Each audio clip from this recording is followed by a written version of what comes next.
Hey, what is going on, folks? It's Brando Linick here, and in this video I'm going to be sharing with you some pretty cool information. At least I think it's cool.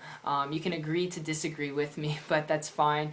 You're going to want to pay attention. I'm going to share with you kind of my experience when it comes to actually telling your employer that you're leaving and you want to start a business, or you want to get into entrepreneurship, you want to be your own boss, create your own income so you're not capped, alright, where you work like 15 years and you finally get maybe a $10 raise after 15 years of hard work, where you can actually, create a linear income that grows every single month, every single day, every single year, alright? So that said, my experience with this goes back 2 years ago, and the whole idea of this video is just to give you these concepts. You can take them, you can apply them in any form or fashion that you wish. But what happened to me was I was working about 45 to 50 hours a week in a restaurant. I was full-time. I was working about 6 to 5 days a week, alright? And what happened was I started off as a dishwasher there, and then I worked myself up to a baker, and being a baker there, it was sweaty, it was gross, there was not really much of a change. But I was working really hard, okay? And I don't know if you can relate, where you're working really hard and you just want to leave, and you kind of procrastinate it off for a bit. You say, oh, next month I'm quitting, or the month after I'm quitting. That's where I was at, alright? I was wanting to tell my employer that I wanted to leave and I wanted to do my own thing, but the problem was, alright, I didn't want to go work another job. I didn't want to go work another job that I knew I was going to quit because I didn't like it, alright? And because of that, I always put it off and I always procrastinated until I just had enough. And what ended up happening was I just made a decision that I wanted to be my own boss. I wanted to start a business.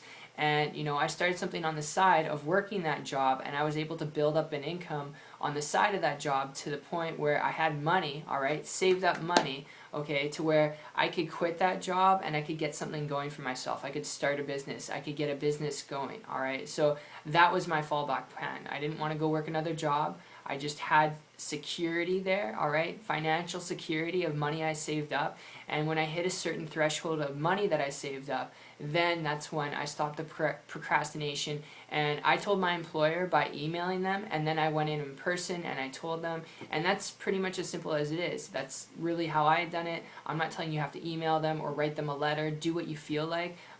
Going up in person is by far the best way, but if you're someone who's wanting to tell your employer that you want to leave and you don't have a plan B, alright, you don't have something to fall back on, you don't have saved up money, and you're wanting to start a business, you're wanting to get into entrepreneurship, you're wanting to be your own boss, then I wouldn't encourage it, alright, because that's a little stressful when you have absolutely no income coming in and you don't have anything saved up. But if you have money saved up, alright, and you're wanting to start your own business, be your own boss, and you're wanting to tell your employer that you're quitting, then you can tell your employer, and that way you have something saved there, you have some security, so you'll be good for the month, 2 months, 3 months, alright? So I hope that makes sense, alright? That's just my experience with it though.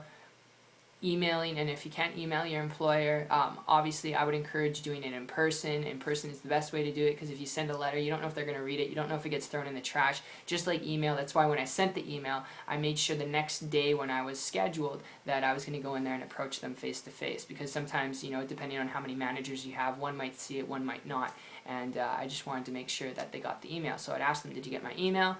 And if they didn't, I'd just tell them in person what it was about. No hard feelings. I just want to, grow myself as an individual. I had a good time here. You don't want to leave on bad terms when you're leaving a job. A lot of people are like, oh yeah, I quit and all this stuff. You want to leave on good terms. You want to leave a good presence that's left behind, so people always refer to you as, oh, you're that person. Oh, you're a good worker. You never want to be referred to as like an asshole or someone who is just, bitchy. All right. So pardon my language, but that's just how I figure, leaving on good terms is the best way to go. But that said, enough rambling. I hope this kind of sparked an idea in your head of how to do this, so you can go out there, you can start a business, be an entrepreneur.